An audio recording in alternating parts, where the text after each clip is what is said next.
Now let's take a look at political stories that made the headlines this week. Former President Jacob Zuma, who only spent 2 months of his 15-month prison sentence in 2021, was granted a special presidential remission on Friday, thereby avoiding jail time. We also reflect on the Gauteng DA elective congress held yesterday in Boksburg. For more on this, we're now joined by political analyst Lukhanyo Vangqa.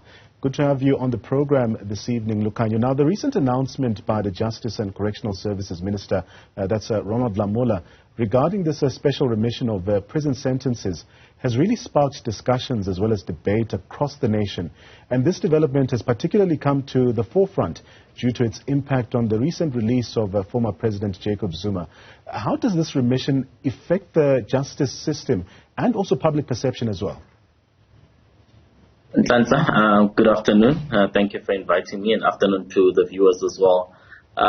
As you said, in that highly choreographed press briefing by both the Minister of Justice and Correctional Services and his DG, wherein the DG announced that he was going to be reincarcerating President Jacob Zuma as per the outcomes of both the Supreme Court and the Constitutional Court decisions, and thereafter Minister of Justice Ronald Lamola announced that he would be a beneficiary of this remission process that they had put together with the president. I think it just brings into question the justice system that we have in the country, and also whether or not the public can believe what the government is telling us, whether that be the truth or not.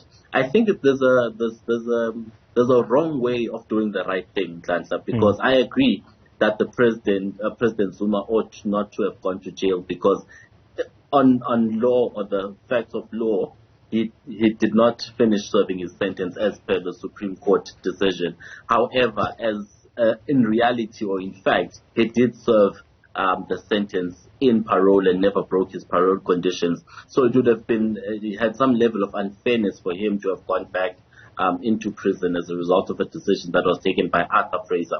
So the president could have owned up that decision to say, I'm making a decision empowered by law to give him a special remission, or to give him a presidential pardon, and that would have been an acceptable decision, and he would have had to own up that decision. However, there's a fear to own up that decision. So this charade of a remission of sentences for 9,000 or so prisoners in order to benefit specifically President Zuma brings into question, our justice system, and I think it dents public trust in our justice system. And I think the leadership, the executive, need to be more upfront with citizens of this country. I think the people of South Africa respect you more when you are honest and upfront about them, about the decisions that you're making, instead of taking into question their intelligence and question their intelligence in the manner that was done this week.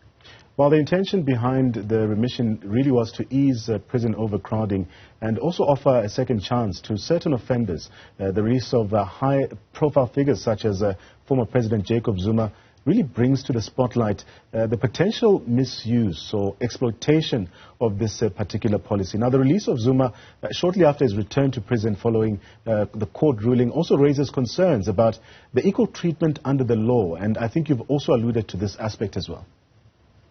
Yeah, and it's quite unfortunate, Klantla, as well, that this noble sort of cause that they have to free up space in our overcrowded prisons was somehow muddied together with the Jacob Zuma matter in the manner in which they themselves as government sort of collated these two in one press briefing, where the DG announces the reincarceration of President Zuma, and in a choreographed manner straightly afterwards, the Minister of Justice announces this dispensation of remission of sentences for all of these prisoners. I think these two should have been kept separate from each other in order not to muddy the other with the Jacob Zuma matter. It's unfortunate the way that they chose to do it, and it now brings into question, like you are saying, whether or not these people are deserving of the remission of sentences that they received, and whether or not there really is this shortage of beds and overcrowding, or whether or not this is just an excuse in order to let Mr. Jacob Zuma go back home in Ghana.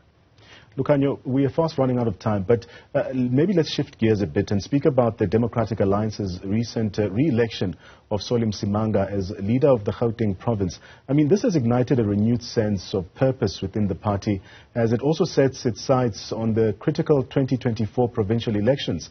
And we heard Msimanga emphasizing on the 2024 elections and the goal of preventing the ANC from maintaining a majority control, being seen also as a very strategic pivot here. Yes, as things stand, if he can play his cards right, I think Solly Msimanga is premier apparent for the province of Gauteng, because the ANC has been on a very steep decline in political support in Gauteng, dropping from the highs of about 68% to 2019, where they got about 50.18%.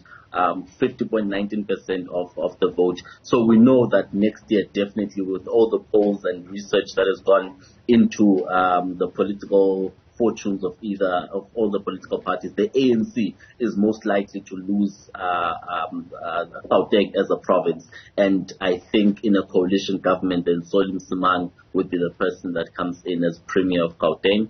And I think his future looks bright since this weekend, when he retained his position. He's marching all the way to the premier's office in Gauteng. It depends on how he plays his cards with the EFF, because the EFF will become a kingmaker together with Action SA on who becomes premier of Gauteng and governs that province for the next 5 years. Labeling the ANC as having destroyed the functioning of the government in the province carries a lot of weight. I mean, how can the DA effectively then leverage this criticism to secure voter trust? And what mechanisms could they employ to indeed differentiate themselves from their rival here?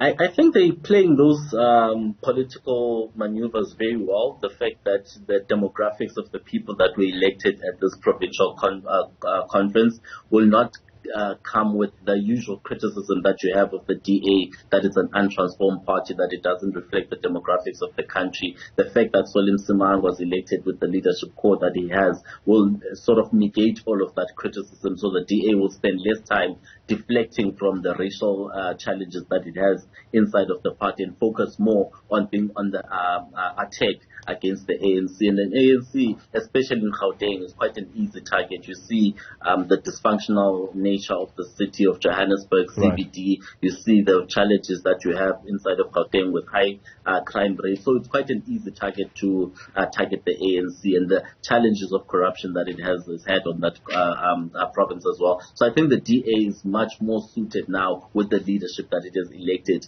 to not be inward looking, but rather to focus on being on the attack and consolidating power inside the Gauteng province. It must just be careful of Action SA, which seems to be eating away at its support base, especially in that province, and the growth of Action SA from the local government elections. If that is translated into the provincial elections as well, then the DA might have challenges in being able to be the mainstay of coalition governments. The Action SA and EFF could really determine who becomes the next premier of that province. That was political analyst Lukhanyo Vangqa giving us his perspective, and also a wrap of some of the political stories that caught our attention this week.